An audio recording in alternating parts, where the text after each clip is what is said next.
दोस्तों, एक बार Sharon meditation सिखाने के लिए सोवियत यूनियन गईं, लेकिन जिस दिन वे पहुंची उसके अगले ही दिन प्रेसिडेंट को पावर से हटाने की प्लानिंग चल रही थी। वे अमेरिकन एम्बेसी रजिस्टर करने के लिए गईं, लेकिन वहां बहुत ही ज्यादा केओस था और लोग इधर उधर भाग रहे थे। तभी एक अमेरिकन ने वहां मौजूद ऑफिसर से पूछा कि अभी के हालात में क्या सावधानी बरतनी चाहिए। उस ऑफिसर ने बताया कि किसी भी भीड़ वाली जगह से जाने से खुद को बचाया जाना चाहिए। ऐसे में उस अमेरिकन ने पूछा कि क्या वो शॉपिंग करने भी नहीं जा सकता है। ये बात सुनने में भी फनी लगती है, लेकिन क्या हम लोग भी ऐसे ही नहीं हैं? हम लोग भी अपनी टेम्पररी डिजायर्स को पूरा करके खुश होना चाहते हैं। हमें लगता है कि कोई सिचुएशन या चीज हमें खुश कर सकती है। बुद्धिज्म में कहा जाता है कि डिजायर से भरा हुआ मन एक ऐसे तालाब के जैसा है जिसमें रंगीन पानी हो और हम उसकी गहराई का अंदाजा नहीं लगा सकते हैं। इसीलिए जब भी हम मेटा की प्रैक्टिस करते हैं तो हमें डिजायर्स को अपने मन में नहीं आने देना चाहिए। वैसे मन में डिजायर का आना बुरा नहीं है, लेकिन ऐसा होने से हम उसे पाने के लिए कुछ भी करने के लिए तैयार हो जाते हैं और यही आगे हमारे लिए प्रॉब्लम्स क्रिएट करता है। हम अपने उन डिजायर्स को पाने के लिए इतने सेल्फिश हो जाते हैं कि हमें दूसरों की परवाह ही नहीं होती है। एक बार राइटर के फ्रेंड ने स्टॉक मार्केट में पैसे इन्वेस्ट किए। उसके बाद वो हर न्यूज चैनल और आर्टिकल इस इंटेंशन से पढ़ता कि इसका उसके शेयर्स पर क्या इफेक्ट होगा। मतलब कोई वॉर वाली सिचुएशन में भी वो लोगों के बारे में सोचने के बजाय अपने शेयर्स के बारे में सोचता था। बाद में वो शेयर्स बेचकर वापस से फ्रीडम महसूस करने लगा। लेकिन हम सबकी हालत ऐसी ही है। हम जब भी अपने मन में कोई डिजायर बना लेते हैं तो हम उसको पाने के लिए दूसरों के लिए इमोशनल होना भी छोड़ देते हैं। डिजायर के अलावा एक कॉमन डिस्ट्रैक्शन है कि हम चीजों और लोगों को हमेशा अपने पास ही रखना चाहते हैं। हम चाहते हैं कि ज्यादा से ज्यादा चीजें और लोग हमारे साथ ही रहें। इसी जद्दोजहद में हम अपनी पूरी लाइफ को निकाल देते हैं और हमें पता भी नहीं चलता है। लेकिन लाइफ में ऐसा कुछ भी नहीं है जिससे हम एक दिन दूर नहीं होंगे। इसीलिए हमारे मन में यह हमेशा डर बना रहता है कि कहीं कोई इंसान या चीज हमसे अलग ना हो जाए। जैसे ही हमारे अंदर डर आता है, हम उस चीज को ज्यादा से ज्यादा पाना चाहते हैं। इसे ही क्रेविंग कहते हैं। ये एक साइकिल के जैसा है। जितना आप किसी चीज को पाने की क्रेविंग करेंगे, उतना ही डर आपके अंदर बढ़ता चला जाएगा। इस तरह हम खुद से दूर होते चले जाते हैं। चलिए अब अटैचमेंट की बात करते हैं। बुद्धिज्म में अटैचमेंट को ही दुख का कारण बताया गया है। इस अटैचमेंट की वजह से दो चीजें हमारे अंदर आती हैं। पहला, हमेशा कुछ मांगते रहना और दूसरा, हमेशा मांगी हुई चीजों को प्रोटेक्ट करना। मांगना एक ऐसा प्रोसेस है जो कभी भी खत्म नहीं होता है। हमको हमेशा ही कुछ चाहिए होता है और जब वे चीजें मिल जाती हैं तो हम अपनी पूरी एनर्जी उन चीजों को पकड़ कर रखने में ही लगा देते हैं। जब राइटर ने मेडिटेशन करना शुरू ही किया था तो कुछ दिनों के बाद मेडिटेशन करते समय उन्हें लगता था कि वे ऐसी ही लाइफ जीना चाहती हैं जिसमें बहुत सारा जॉय हो और किसी तरह का कोई स्ट्रेस ना हो। वे खुद को उस टाइम से 5-10 साल बाद का इमेजिन करने लगती कि वे उस टाइम भी ऐसी ही रहेंगी। लेकिन 15-20 मिनट के बाद जैसे ही उनके पांव में दर्द शुरू होता तो वे वापस से रियलिटी में आ जाती थी। इसलिए ऐसा कोई भी तरीका नहीं है जिससे हम किसी भी एक्सपीरियंस के बारे में सोचकर खुश ही होते रहेंगे। हमें लगता है कि हमने कुछ गलत किया है, तभी हमें लाइफ में पेन मिल रहा है। लेकिन पेन और प्लेजर दोनों ही लाइफ के पार्ट हैं। तुलसीदास जी ने भी कहा है कि हानि लाभ जीवन मरण, यश अपयश विधि हाथ। मतलब जन्म से लेकर मृत्यु तक आदमी हानि लाभ यश अपयश जो कुछ भी अर्जित कर पाता है उसमें उसका अपना हाथ नहीं रहा करता है। अब सोचने की बात है कि फिर आखिर हम खुश कैसे हो सकते हैं? क्या पैसों से हमें खुशी मिलती है? शायद नहीं। हमें पैसों से जो सिक्योरिटी और पावर मिलता है, हम वो चाहते हैं।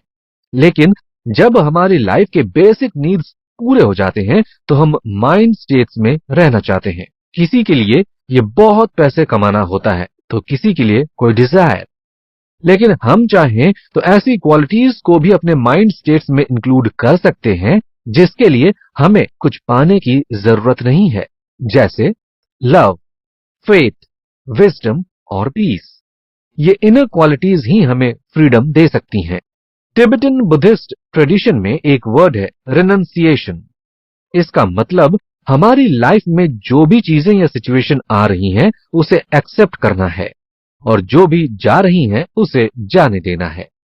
जैसे अगर खुशी के मोमेंट्स आ रहे हैं तो उसे एक्सेप्ट करना है, लेकिन अगर वो मोमेंट्स जा भी रहे हैं तो उसे जाने देना है। इसे ही बीइंग कंडीशन में होना कहते हैं। हमें अपनी लाइफ को ऐसा बनाना है कि हम खुश रहने के लिए टेम्पररी इमोशंस पर डिपेंडेंट न रहें। ऐसा करने से ही परमानेंट हैप्पीनेस मिल सकता है। मेटा का मतलब अनकंडीशनल लव होता है और ये तभी आता है जब हम फ्यूचर में फोकस नहीं करते हैं और चीजों को जैसी हैं वैसी ही एक्सेप्ट कर लेते हैं। हम तब तक किसी से प्यार करते हैं जब तक वो हमारे अकॉर्डिंग चलता है। जैसे ही हमारे अकॉर्डिंग चीजें नहीं होती हैं, हमारा प्यार भी खत्म हो जाता है। ये लिमिटेड लव, डिजायर और अटैचमेंट की वजह से होता है। इसलिए अटैचमेंट को मेटा का एनिमी माना गया है। मेटा में हम किसी को कंट्रोल करने की कोशिश नहीं करते हैं, इसलिए यहां डर भी नहीं होता है। इसलिए अब कुछ पाने की कोशिश करने की बजाय हमें देने की कोशिश करनी चाहिए। इसी तरह से हम अपने माइंड को प्यूरिफाई कर सकते हैं। यहां देने का मतलब सिर्फ पैसे ही नहीं है, बल्कि हम कुछ ऐसी क्वालिटीज भी लोगों से शेयर कर सकते हैं जो पैसों से कहीं बढ़कर हैं, जैसे लव, काइंडनेस, केयर और प्रोटेक्शन। साथ ही साथ जब हम अपनी लाइफ के लिए ग्रेटिट्यूड फील करते हैं, तो भी हमारा मन प्यूरिफाई होता चला जाता है। चलिए अब कुछ एक्सरसाइज के बारे में बात करते हैं जो हम कर सकते हैं। पहला है रिफ्लेक्शन ऑन हैप्पीनेस। इसमें सबसे पहले हम खुद से ये क्वेश्चन करते हैं कि हमें खुश रहने के लिए क्या चाहिए। इसके बाद हम अपने दिमाग को हर उस पॉसिबिलिटी के बारे में सोचने देना चाहते हैं जिससे हमें लगता है कि हम खुश हो सकते हैं। इसमें हमारी मेमोरीज, थॉट्स और डिजायर्स हो सकती हैं। फिर हम खुद को इस बात से अवेयर कराते हैं कि ये कंडीशनल हैप्पीनेस है और जैसे ही कंडीशन चेंज होगी, हमारी हैप्पीनेस भी खत्म हो जाएगी।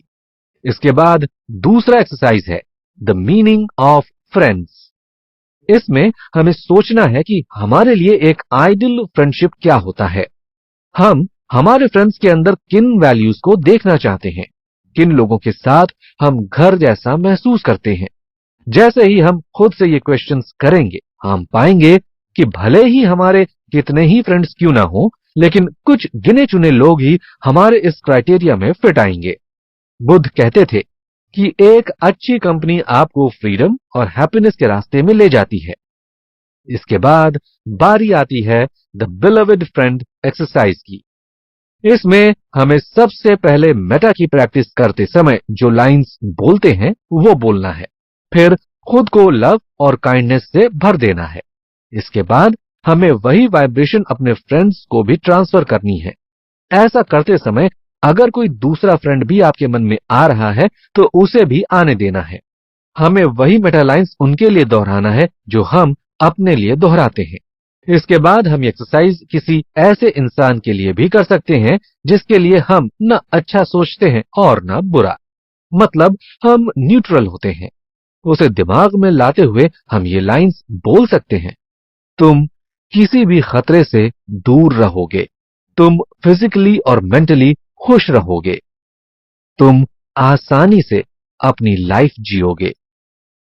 ऐसा करने से हम उसके दिल में भी अपने लिए जगह बनाते चले जाएंगे। इस एपिसोड से हमने सीखा कि कैसे हम दूसरों के लिए भी मेडिटेशन कर सकते हैं। आने वाले एपिसोड में गुस्से और नफरत के बारे में जानेंगे। 1984 में शैरन जब सैयदो पंडिता से पहली बार मेडिटेशन सीखने गईं, तो उन्हें ऐसा एक्सपीरियंस हुआ जो पहले कभी नहीं हुआ था। दरअसल मेडिटेशन करने के टाइम उनके दिमाग में पास्ट की हर वो मेमोरी चलने लगी जो कड़वाहट और गिल्ट से भरी थी। वे इनके बारे में सोचकर डरने लगी थी।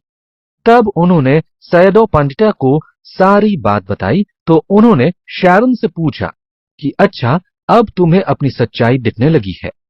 शैरन ने उस समय तो इस बात से इनकार कर दिया।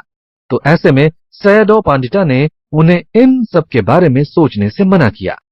लेकिन बाद में उन्हें समझ में आया कि हर इंसान का एक पास्ट होता है जिसमें वो बहुत सारी गलतियां करता है। ऐसे में हमें उसे एक्सेप्ट करके आगे बढ़ते जाना है। मेटा में डिजायर एक छोटा सा ही डिस्ट्रैक्शन है, लेकिन गुस्सा और नफरत हमें पूरी तरह से बर्बाद कर देता है। ये दोनों ही फीलिंग्स हमें शुरुआत से अंत तक पेन ही देती हैं, इसलिए हमें इसे जाने देना चाहिए।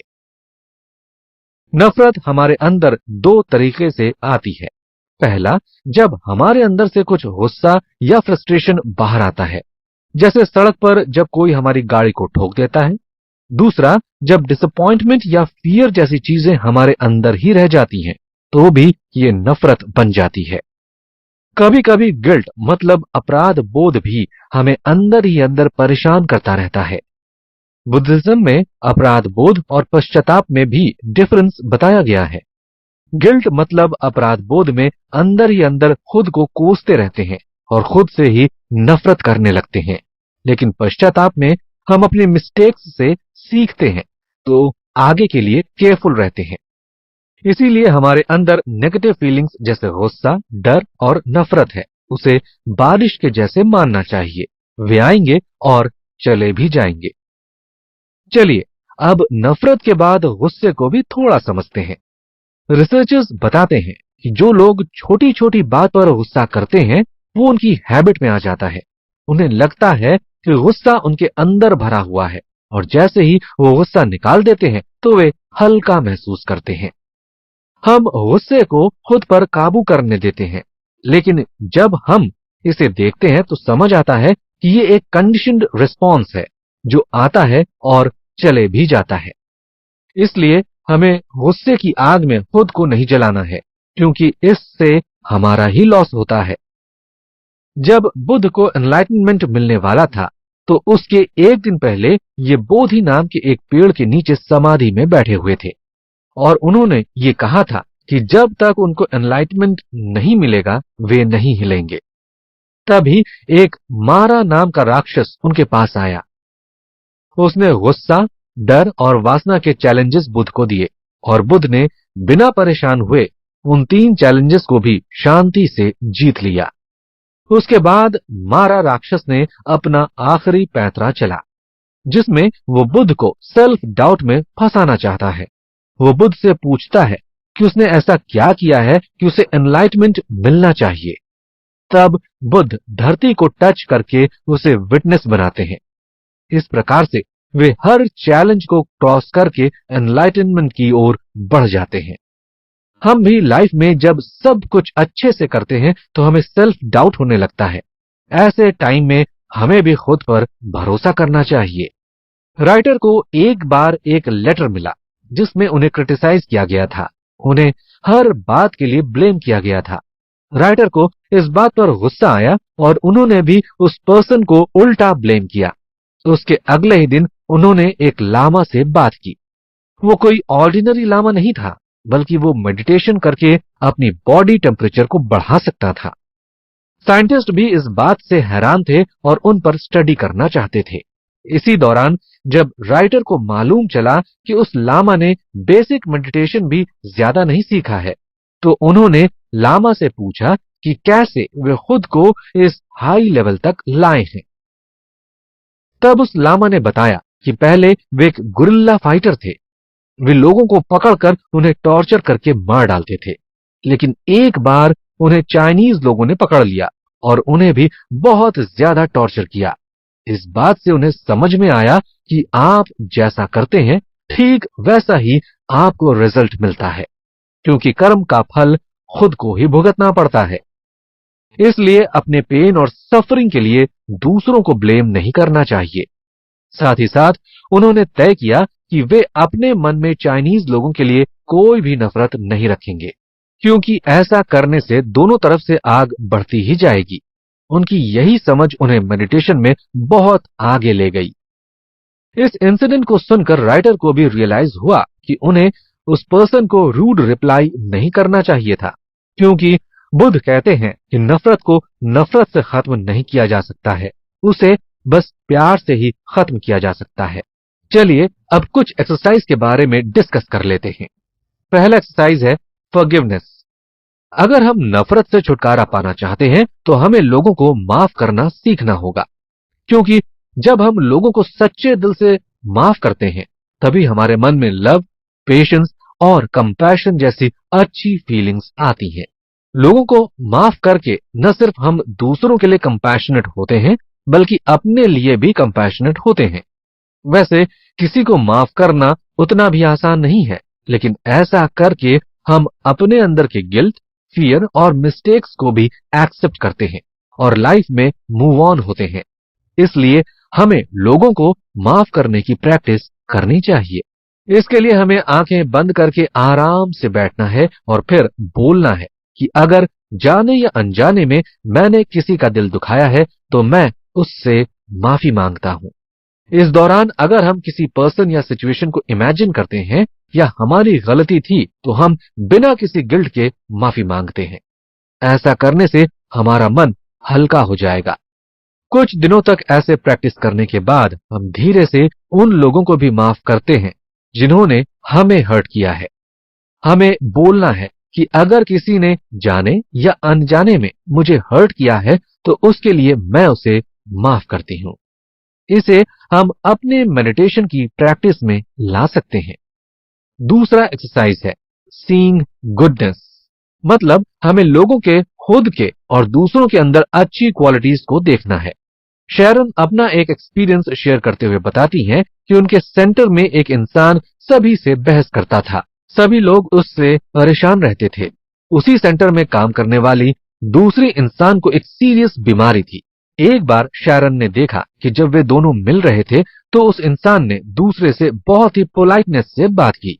इसे देखकर उन्हें समझ आया कि हर इंसान में कोई ना कोई अच्छी बात जरूर होती है। अब जब भी वे उसके बारे में सोचती हैं तो उसके अच्छे क्वालिटी के बारे में ही सोचती हैं। हमें भी हर इंसान की अच्छी क्वालिटीज को ही याद करना है, इससे हम लोगों को एक्सेप्ट कर पाएंगे। तीसरा एक्सरसाइज है द डिफिकल्ट पर्सन।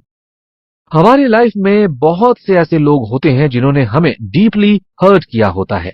ऐसे लोगों के लिए कुछ अच्छा सोचना तो दूर, हम उनका चेहरा तक नहीं देखना चाहते हैं। इसीलिए हमें पहले उनके लिए लव और काइंडनेस भेजना चाहिए जिन्होंने हमारे लिए कुछ किया है। फिर हमें ऐसे लोगों को इमेजिन करना है जिन्होंने हमें थोड़ा बहुत ही हर्ट किया है। ऐसे करते समय हम अपनी इमेजिनेशन को क्रिएटिव बना सकते हैं। जैसे हम सोच सकते हैं कि सामने वाला इंसान किसी मुसीबत में है या मरने वाला है, तो अब हमें उसके लिए दया आ रही है।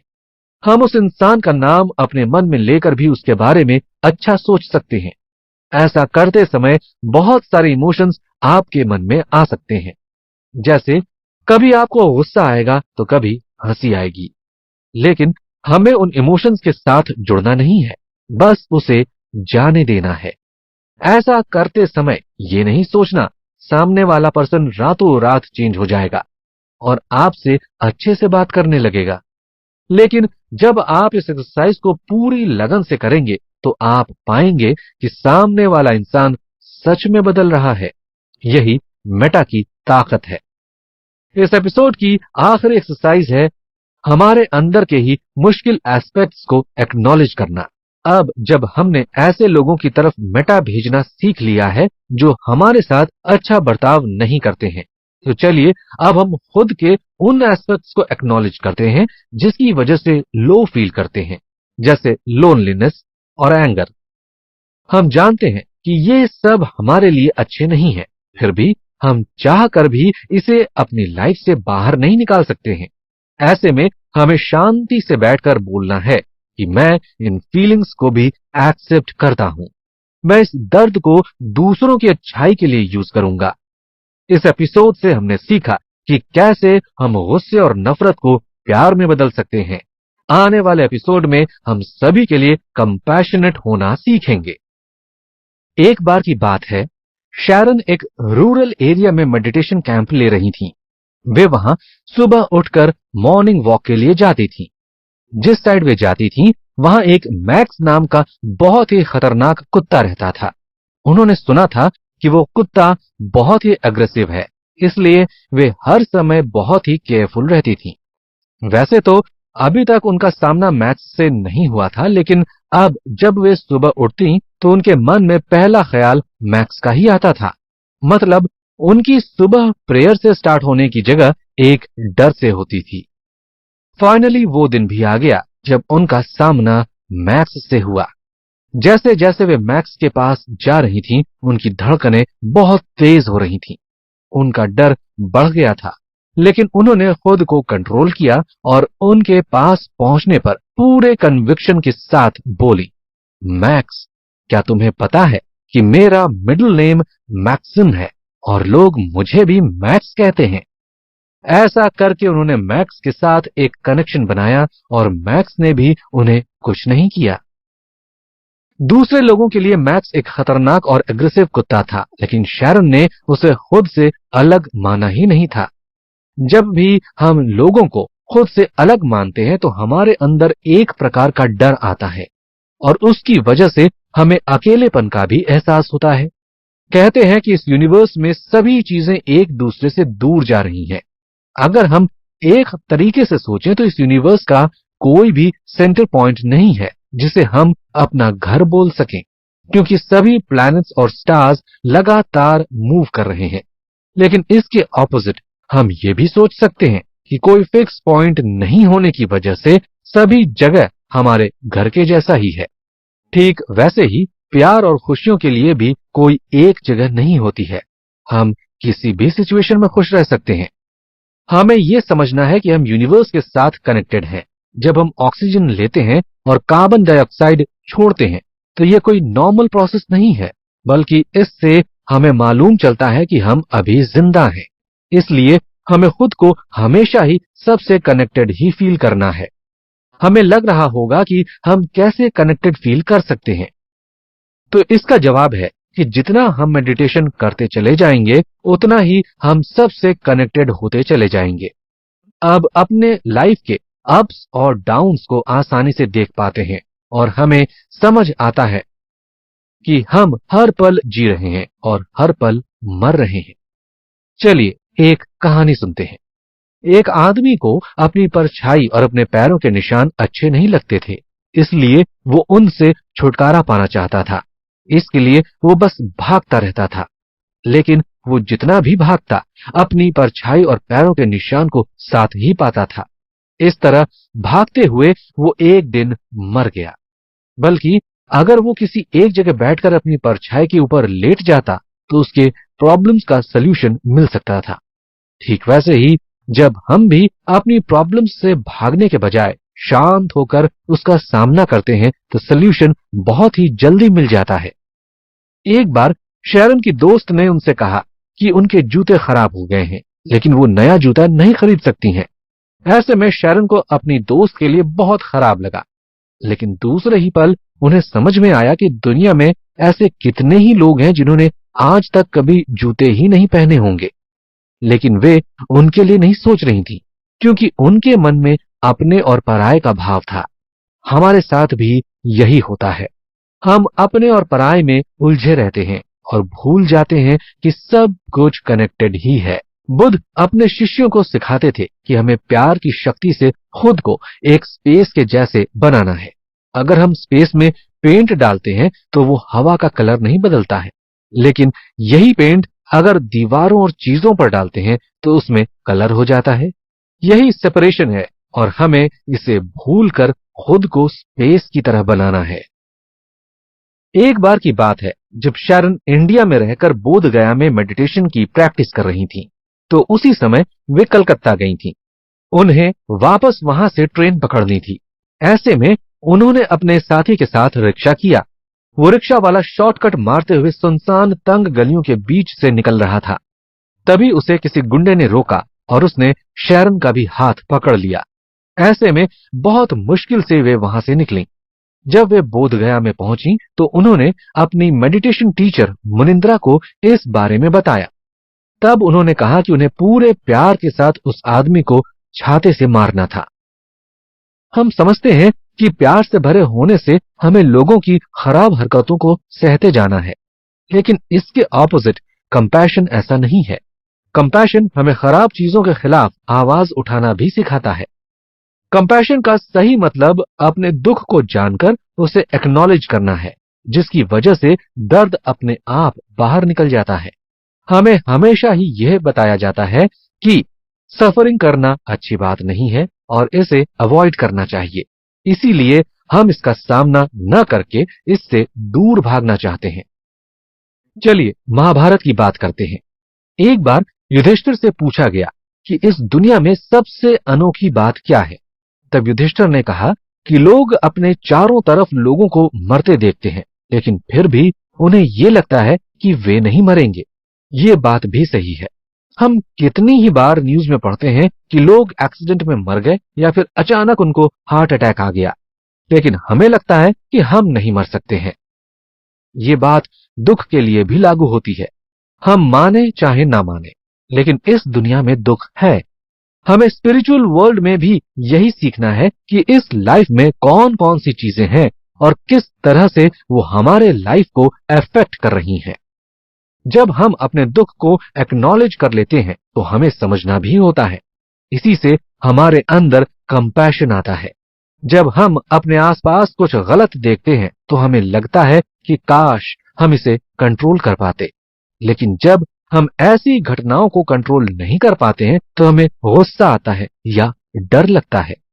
जैसे यदि हमारे आसपास में किसी की हत्या कर दी गई है तो हमें लगता है कि हमें उसके आरोपी को मार देना चाहिए। दूसरी तरफ हमें यह भी लगता है कि कोई हमें भी ना मार दे। बुद्धिज्म में ऐसी फीलिंग्स को कंपैशन का सबसे पास का एनिमी कहा गया है, क्योंकि हमें लगता है कि ये कंपैशन ही है, लेकिन ये फीलिंग्स धीरे धीरे कंपैशन का रूप ले लेता है। इसलिए हमें हमेशा ही सावधान रहना चाहिए। जब कोई छोटा बच्चा आग की तरफ जाता है तो हम उसे दौड़कर रोकते हैं, लेकिन उसके बाद भी हम बच्चे से गुस्सा नहीं होते हैं और ना ही उससे नफरत करते हैं। यही असली कंपैशन है। एक बार शैरन को एयरपोर्ट में एक ऑफिसर ने नफरत भरी नजरों से देखा। शैरन को ऐसा लगा जैसे उस ऑफिसर ने अपनी सारी नेगेटिविटी उन्हें दे दी है। फिर उन्होंने सोचा कि जिस नेगेटिविटी के साथ वो 10 मिनट में ही अनकंफर्टेबल हो गई हैं, उसके साथ वो ऑफिसर दिन भर रहता है और तुरंत ही उनका मन उस ऑफिसर के लिए कंपैशन से भर गया। उन्होंने सोचा कि शायद वो ऑफिसर ने पिछले दिन बहुत काम किया हो और रात को भी वो ठीक से नहीं सो पाया हो। जब भी हम किसी से नफरत करते हैं तो हमें उसके जड़ तक जाना चाहिए। हमें ये जानने की कोशिश करनी चाहिए कि वो इंसान ऐसा कैसे हो गया। ऐसा करने से हमारे मन में उसके लिए नफरत कम हो जाएगी और कंपैशन बढ़ता चला जाएगा। बुद्ध बताते थे कि अगर इंसान की लाइफ में केवल दुख ही दुख होगा तो वो बस किसी तरह से उसे काटने की कोशिश करेगा। वो अपनी लाइफ को खुलकर जी नहीं पाएगा। दूसरी तरफ अगर किसी इंसान की लाइफ में खुशियां ही खुशियां होंगी तो वो आलसी हो जाएगा और लाइफ के रियल मीनिंग को समझ नहीं पाएगा। इसलिए इस लाइफ में दोनों का ही होना बहुत जरूरी है। कंपैशनेट होने के लिए आपको सब कुछ छोड़कर मदर टेरेसा बनने की जरूरत नहीं है, लेकिन अगर हम किसी के दुख को कम नहीं कर सकते हैं तो कम से कम उस टाइम पर उसके साथ जरूर खड़े हो सकते हैं। इतने में ही सामने वाला इंसान अच्छा महसूस करने लगता है। ये 70s की बात है। शैरन का एक कार एक्सीडेंट हुआ था और वे बैसाखियों के सहारे चलती थी। उसी टाइम पर ही उनके इनसाइट मेडिटेशन सोसाइटी में दलाई लामा आने वाले थे। उसके लिए बहुत ही ज्यादा सिक्योरिटी थी। पूरी मीडिया और दूसरे लोगों की निगाहें उन पर थीं। जैसे ही वो कार से नीचे उतरे, उन्होंने दूर खड़ी शैरन को देखा और सीधे उनके पास गए। उन्होंने उनका हालचाल पूछा। इस इंसिडेंट से शैरन की परेशानी नहीं कम हुई, लेकिन दलाई लामा का ये कंपैशन पूरी जिंदगी भर उनको याद रहेगा। चलिए, दो टाइप्स के मेडिटेशन को सीखते हैं। पहला मेडिटेशन कंपैशन के लिए किया जाता है। इसमें हम ऐसे लोगों के बारे में सोचते हैं जो उस वक्त किसी परेशानी से गुजर रहे हैं। हमें उसे याद करते हुए अपने मन में बोलते जाना है। उसका पेन दूर हो रहा है और उसे शांति मिल रही है। दूसरा मेडिटेशन हम उन लोगों के लिए करते हैं जो दूसरों को दुख देने की वजह है। उनके लिए भी हमें वही वाक्य दोहराना है, लेकिन हमें यह करते समय कोई भी जजमेंट अपने मन में नहीं बनाना है। ऐसा करने से हम धीरे धीरे उनके लिए कंपैशन पैदा करते जाएंगे और इसका असर उनके बिहेवियर पर भी होगा। इस तरह से पूरी दुनिया कंपैशनेट होती चली जाएगी। दोस्त जब फेल हो जाए तो दुख होता है, लेकिन दोस्त जब टॉप करता है तो और ज्यादा दुख होता है। आज के टाइम में ये डायलॉग बहुत ही परफेक्ट है, लेकिन जो लोग दूसरों की खुशी में खुश होते हैं उनके लिए हमारे मन में रिस्पेक्ट बहुत ज्यादा बढ़ जाती है। दूसरों की खुशी में खुश होने से हमारे अंदर फ्रीडम बढ़ता है और हम नैरो माइंडेड नहीं होते हैं। हम लाइफ में ज्यादातर इसलिए ही दुखी रहते हैं क्योंकि हमने खुद को अपने तक ही सीमित कर लिया है। हम खुद को दूसरों से कंपेयर करते हैं, उनसे जलते हैं, यहां तक कि उनको जज करते हैं। ऐसे में खुश रह पाना बहुत ही मुश्किल है। पाली में एक शब्द है मुदित, जिसका मतलब होता है कि सबकी खुशी में खुश होना। वैसे इस स्टेट में आना मुश्किल है, लेकिन जैसे ही आप इस स्टेट में आते हैं तो हमारे अंदर की नफरत और अटैचमेंट अपने आप ही खत्म होते जाती है। चलिए एक स्टोरी से समझते हैं कि कैसे नेगेटिविटी हमारी लाइफ को पूरी तरह से घेर लेती है। बंदरों को फंसाने के लिए एक तरह का तार जमीन में डाला जाता था। जैसे ही बंदर का एक हाथ उसमें चिपक जाता है तो वो उसे निकालने के लिए दूसरे हाथ की मदद लेता है, लेकिन उसका दूसरा हाथ भी फंस जाता है। धीरे धीरे पूरा शरीर ही फंस जाता है। कुछ ठीक इसी तरह ही नेगेटिव इमोशंस भी होते हैं। जैसे ही हम किसी को जज करते हैं तो हम उससे जेलस भी होने लगते हैं और उसका बुरा चाहते हैं। इसलिए हमें इन इमोशंस से बचकर दूसरों की खुशी में खुश होना चाहिए। चलिए सबसे पहले जजमेंट की बात करते हैं। हम हमेशा से चाहते हैं कि लोग हमारे अकॉर्डिंग ही काम करें और अगर वो वैसा नहीं करते हैं तो हम उन्हें जज करने लगते हैं। लेकिन हमें नॉन जजमेंटल होना होगा। ऐसा करने से हम खुद को सही मानना और दूसरों को गलत मानना बंद कर देते हैं।